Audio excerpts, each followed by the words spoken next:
So this evening we will chant from chapter 10. Let's do the first 11 verses up until Arjuna Uvacha, up until Arjuna begins to speak. So 1 through 11.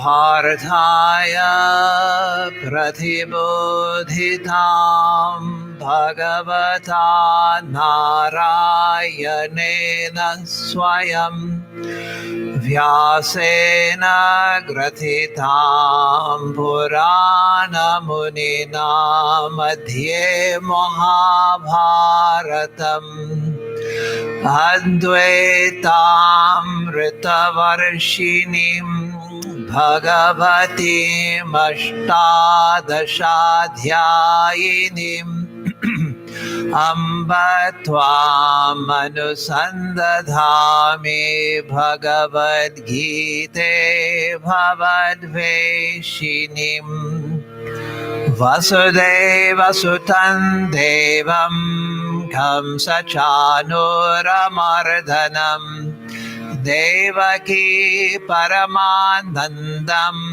Krishnam Vande Jagadgurum Mukam Karoti Vachalam Bhangum Langhayate Girim Yat Kripatamaham Vande Paramananda Madhavam Shri Bhagavan Uvacha Bhuya eva mohabaho Shrinu me paramam vachaha Yatteham priyamanaya Vakshyami hitakam yayam Name vidu suragana prabhavam namaharshayah Ahamadir hidevanam maharshinam cha sarvashah Yo mama jamanading cha vetti lokamaheshwaram Asamudha samartyeshu sarva papai pramuchyate Buddhir jnanam asammoha kshama satyam damah shamaha Sukham dukkham bhavo bhavo bhayam cha bhayameva cha Ahimsa samata tushtistapodanam yasho yashaha Bhavanti bhava bhutanam matta eva prithag dividaha Maharshaya sapta purve chatvaro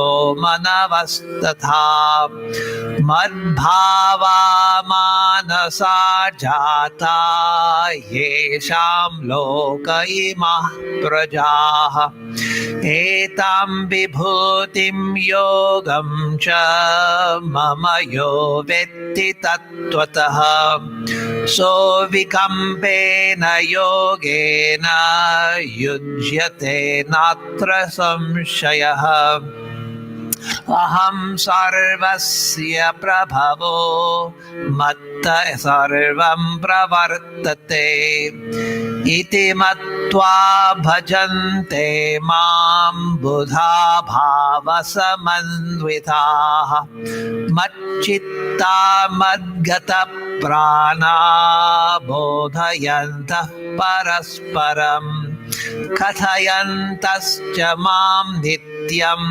Tushyanti charamanti cha Tesham satatayuktanam bhajatam priti purvakam Vadadami buddhiyogam tam yena mamupayanti te teshamevanukampartam aham ajnanajam tamaha nashayamyatma bhavastho jnanadipena bhaswata.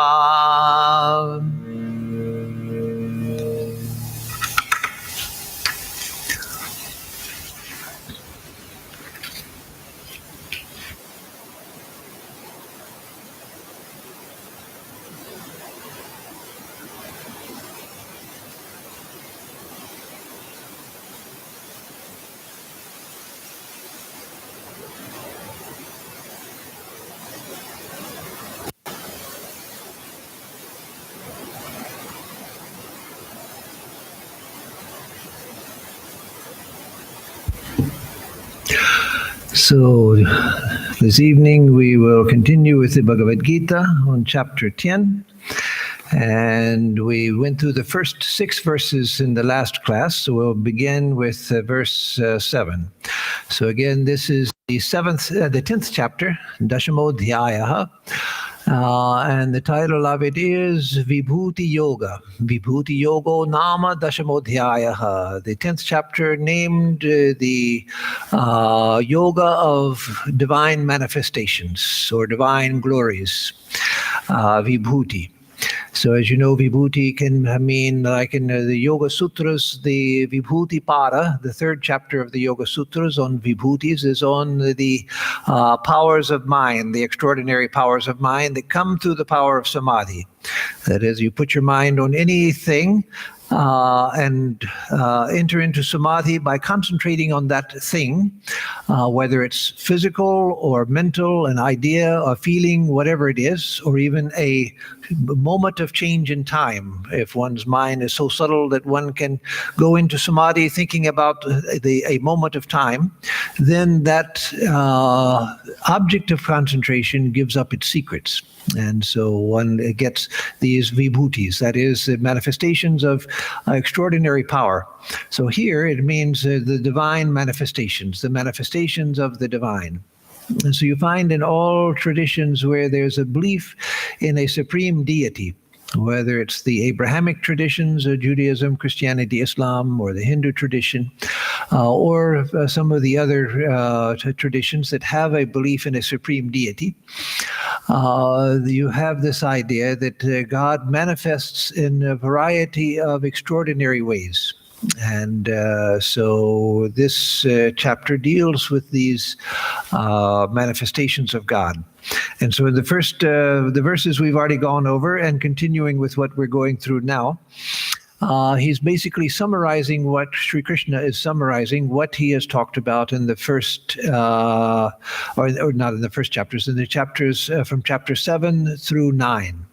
Where he begins to describe the divine nature. Again, as I've said many times, the first 6 chapters, according to Madhusudana, deal with the nature of the self, primarily. Though chapter 4, of course, has some of the most famous verses about the nature of the incarnation, but primarily about the self. And then the next 6 chapters, 7 through 12, with the nature of the divine. And so we are in that second set of 6 chapters now. And so these first 11 verses, they're basically summarizing what he's already said in chapters 7 through 9. And then Arjuna will ask a question, and that will bring him to the heart of the divine manifestations. Though he's already spoken about that some in verse 4 and 5 of this chapter. He says, intelligence, wisdom, non-delusion, forgiveness, truth, control of the external organs, tranquility of the internal organ, that is the mind, happiness, sorrow, birth, existence, fear and fearlessness, non-injury, equanimity, satisfaction, austerity, charity, fame, infamy. These different states of living beings spring from me alone. So there itself he has begun to speak about the vibhutis, his manifestations of glory, including both positive and negative qualities, as we discussed last time. So now, continuing this line of thought, in verse 7 he says, Etam vibhutim yogam cha mama yo vetti tattvataha so vikampena yogena yujyate natra samshayaha. So, yo etam vibhutim yogam cha mama vibhutim yogam cha vetti tattvataha. So he who knows truly these my vibhutis, or this my glory, here it's singular, but this my glory and my yoga. Now here, yoga, of course, has different meanings, and in the Gita itself, it means different things in different contexts. Here, yoga is taken to mean power. So my vibhuti, that is my manifestation, and my power, that is the power by which I manifest, and the power by which I do all that I do. So he who knows, and of course here it's not gendered, obviously, he or she who knows this, knows in truth, this my glory and this my power. And so vikampena yogena yujyate natra samshaya. So avikampena yogena, he by this unshaking power of yoga, that is a kind of concentration, yujyate is joined, or he is joined with unwavering yoga, natra samshaya, na atra samshaya. There's no doubt about that here. So one who knows in truth my glories and my power, such a one is joined with unshaking yoga, that is the power of uniting with me, concentrating on me. There's no doubt about it.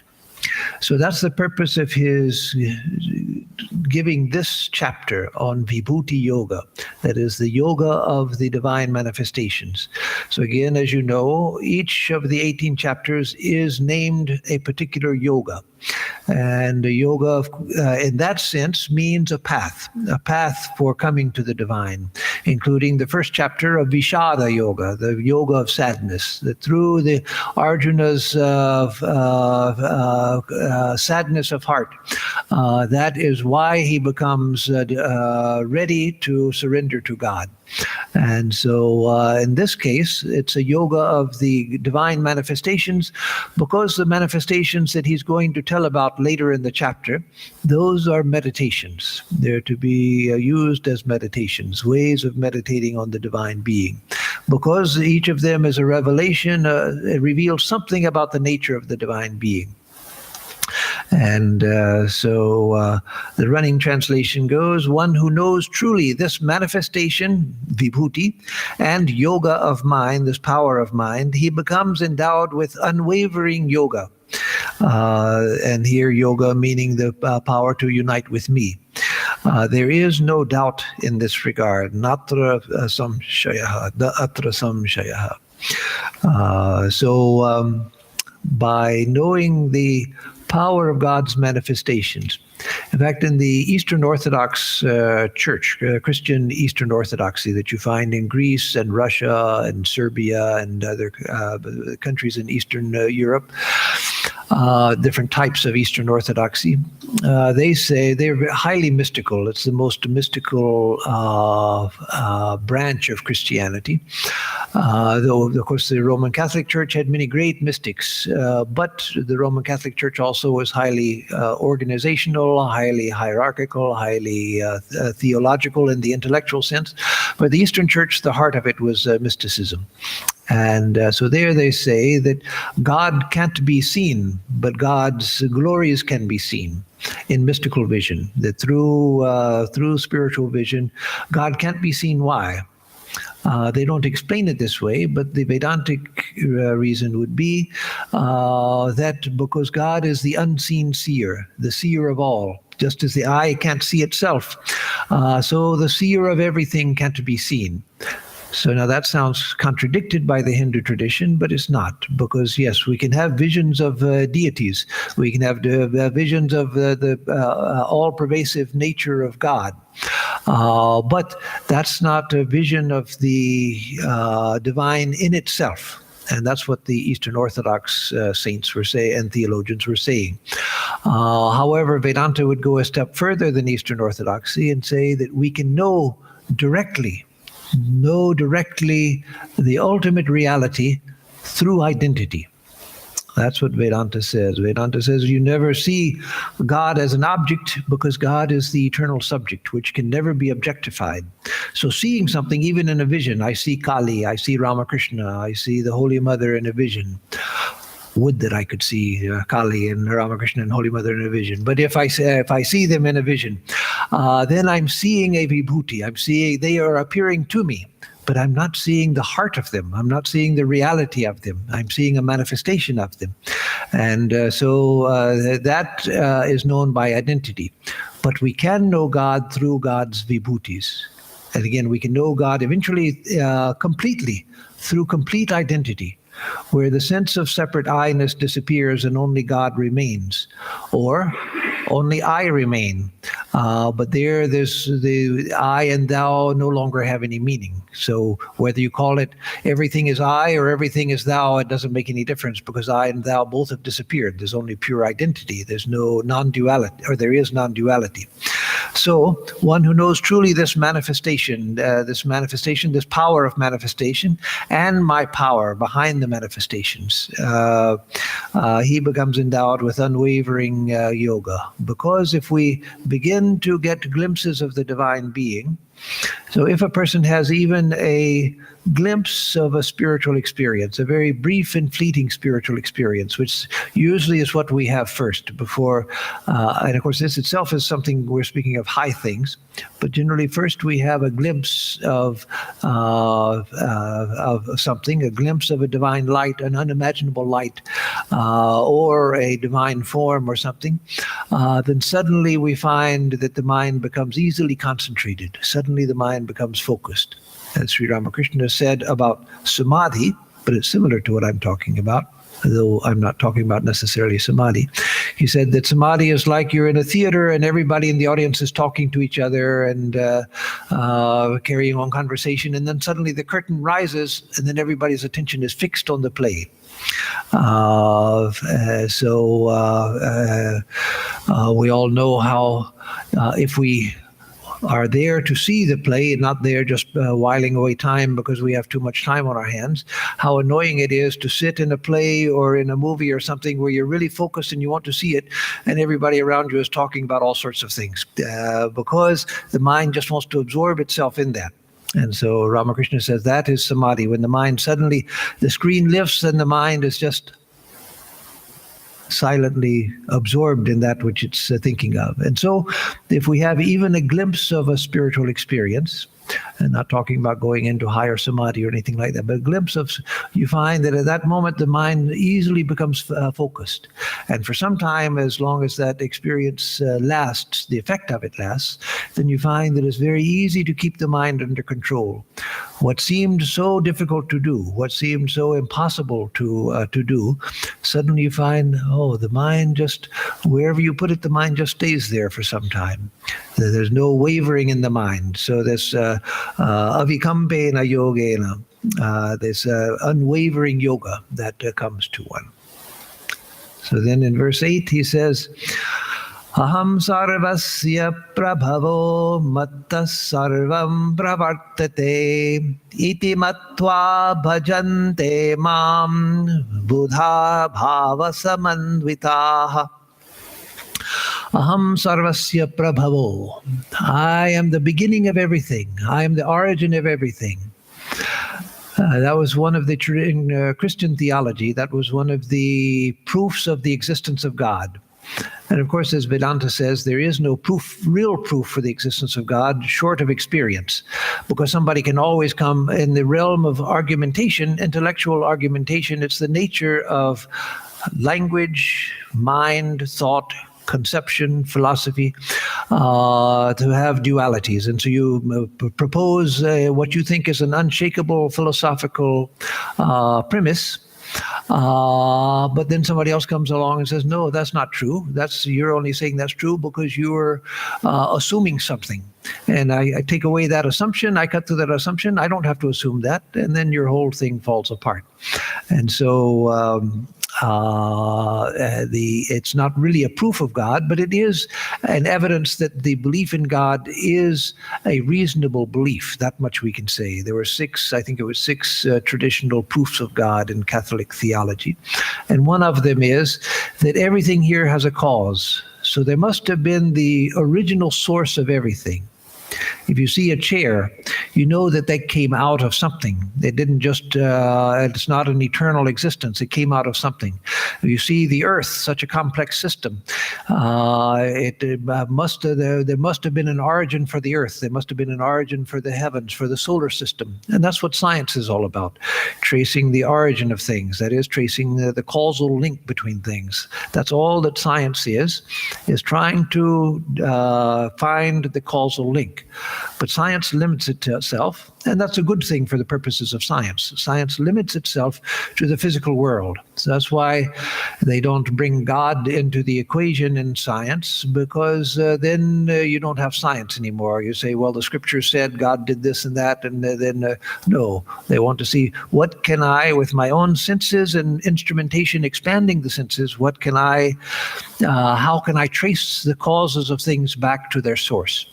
And so Sankhya, Yoga, the Jaina tradition, Buddhism, they all say that God isn't necessary. You don't have to have a source of a single divine source of the universe. The universe is self-explanatory, and that's what science says.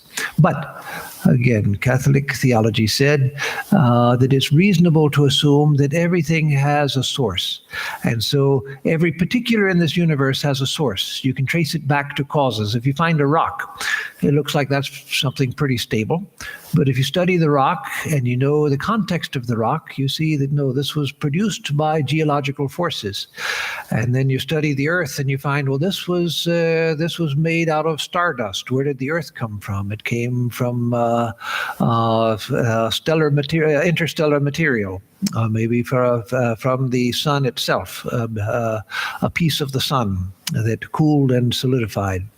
So everything can be, so why not the whole universe?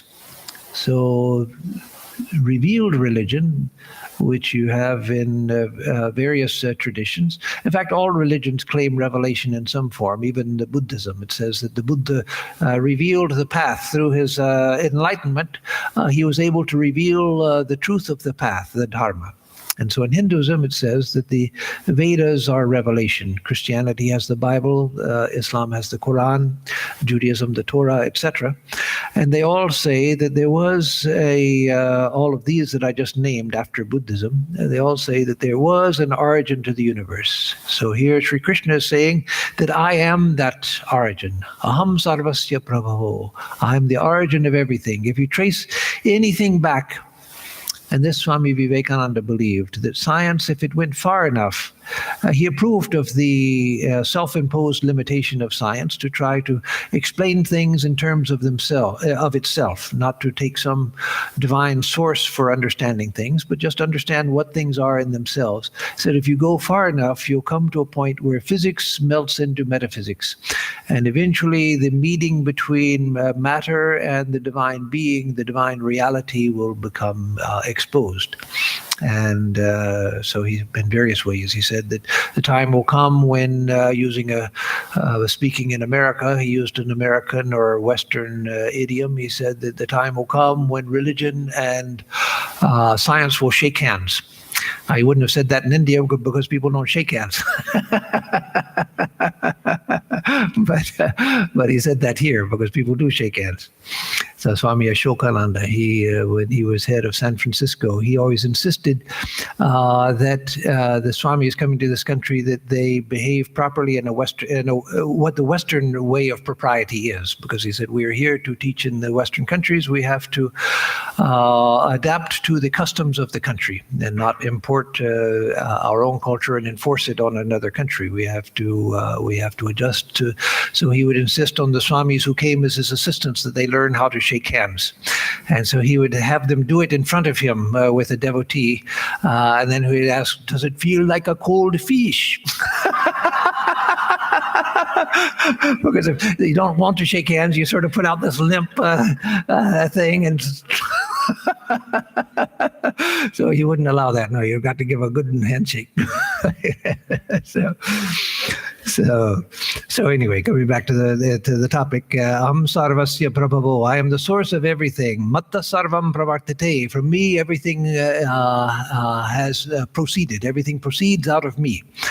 That's why in Vedanta we believe, and in Hinduism in general, we don't talk about creation. Srishti doesn't really mean creation in the Western sense. Creation, the English term creation, of course it can be any word, you can adjust the definition of it, but creation as it's used in Western religions, as it's understood, is that there's God and there's creation, and God has made the creation, but the creation doesn't come out of God. So there was a problem with that idea, because if there's God and then there's creation and God makes the creation, what did God make the creation out of? Where did he get the stuff? If there's something outside of God that he made creation out of, then God isn't God, because there's God plus something else. So if God is God, God is the unitary being, the one reality. So Christianity solved that problem to its own satisfaction by saying